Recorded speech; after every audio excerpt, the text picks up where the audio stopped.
Sa ating lahat, ako si Benison Estareja.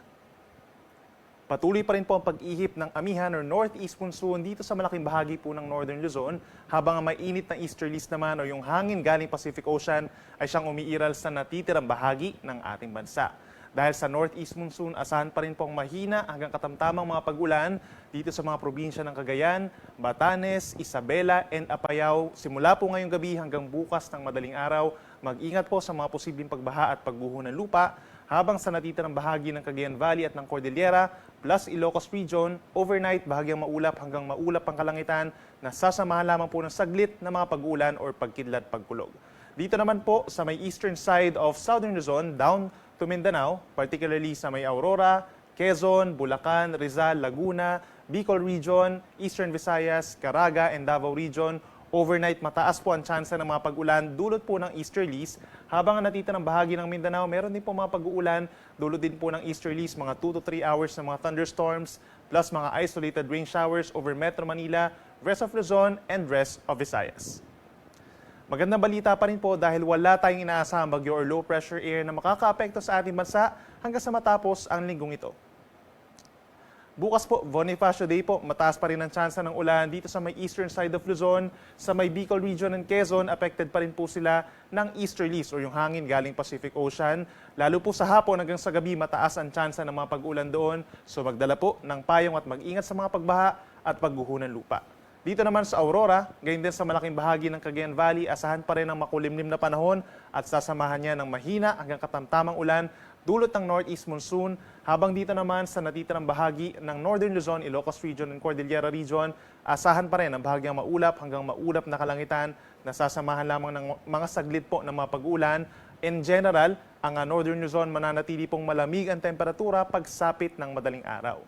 Dito naman sa rest of Central Luzon, Metro Manila, rest of Calabarzon at dito sa Mimaropa, partly cloudy to cloudy skies pa rin po. So halos katulad na weather conditions as this Wednesday, then sasamahan lamang po ito ng mga isolated rain showers or thunderstorms. For Metro Manila, temperature has been 25 to 32 degrees Celsius, habang sa Baguio naman 16 to 25 degrees Celsius. Sa ating mga kababayan po sa Visayas, pinakang uulanin pa rin bukas itong Eastern Visayas. Umaga pa lamang meron ng kalat-kalat na ulan and thunderstorms doon, so mag-ingat sa mga posibleng pagbaha at pagguho ng lupa. Habang sa may western and central portions of Visayas, partly cloudy to cloudy skies na may chance rin ng mga saglit na pag-uulan, lalo na dito sa may Aklan and Capiz. Temperature natin sa Metro Cebu between 27 to 31 degrees Celsius. Panguli sa ating mga kababayan po dito sa Mindanao, umaga pa lamang mataas ang tsansa ng ulan dito sa may southern portions of Soxargen at sa may Sulu and Tawi-Tawi, habang mataas din ang tsansa ng ulan throughout the day po bukas dito sa may Caraga Region. So mag-ingat din sa mga flash floods or landslides. For the rest of the day, bahagyang maulap hanggang maulap sa maraming lugar, pero pagsapit ng hapon hanggang sa gabi, mataas muli ang tsansa ng mga pag-uulan. Dulot po yan ng easterlies, lalo na dito sa may Davao Region. Temperature natin sa may Davao ay nasa 25 to 32 degrees Celsius. Sa ating mga kababayan sa norte, patuloy ang maalong karagatan doon dahil sa pag-ihip ng amihan or northeast monsoon.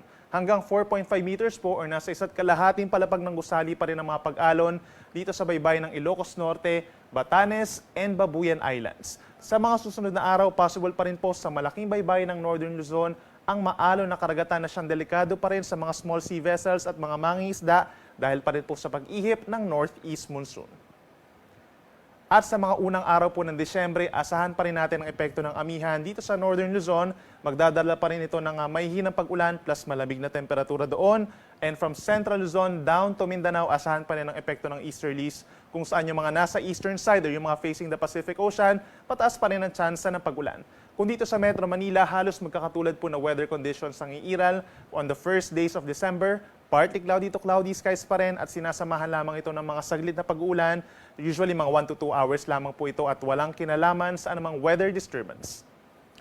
Sa ating mga kababayan naman po sa Baguio City, affected tayo ng northeast monsoon or amihan doon. So hanggang sa weekend, generally, pwede naman pong mamasyal doon. Mananamnam natin yung nasa 16 to 17 degrees Celsius na lamig at yung pagsapit ng tanghali hindi rin kainitan hanggang 26 degrees Celsius lamang. Possible sa hapon yung mga saglit na pag-ulan or pag-ambon. Sa ating mga kababayan po sa Bicol Region, magdala pa rin ng payong kung lalabas ng bahay hanggang sa weekend. Possible pa rin po ang maulong panahon, lalo na po sa unang araw ng Disyembre, meron tayong kalat-kalat na ulan doon at minsan malakas na ulan, mag-ingat sa mga baha at landslides, mababawasan yung mga pag-ulan pagsapit ng Sabado at early Sunday, pero sa Sunday ng hapon is possible ulit na lumakas ang mga pag-ulan. Sa atong mga kaigsuonan din na over Metro Cebu, pwede rin pumamasyal sa malaking bahagi ng Central Visayas in the next 3 more days pa. So asahan natin ang bahagyang maulap at minsan maaraw na kalangitan sa umaga, sa tanghali hanggang 32 degrees Celsius ang temperatura at possible lamang ang mga saglit na pag-ulan or localized thunderstorms. At panghuli sa atong mga kaigsuonan din na over Metro Davao, in general po mas mainit kumpara sa mas maulan, bahagyang maulap at minsan maaraw sa umaga hanggang sa tanghali, temperature posibleng umabot pa rin sa 32 degrees Celsius at may mga ulan na saglit sa hapon hanggang madaling araw. Ang araw ay lulubog 5:25 ng hapon mamaya at muling sisikat bukas 6:04 ng umaga. Yan muna ang latest mula dito sa Weather Forecasting Center ng Pag-asa. Ako muli si Benison Estareha na nagsasabing sa namang panahon, Pag-asa ang magandang solusyon.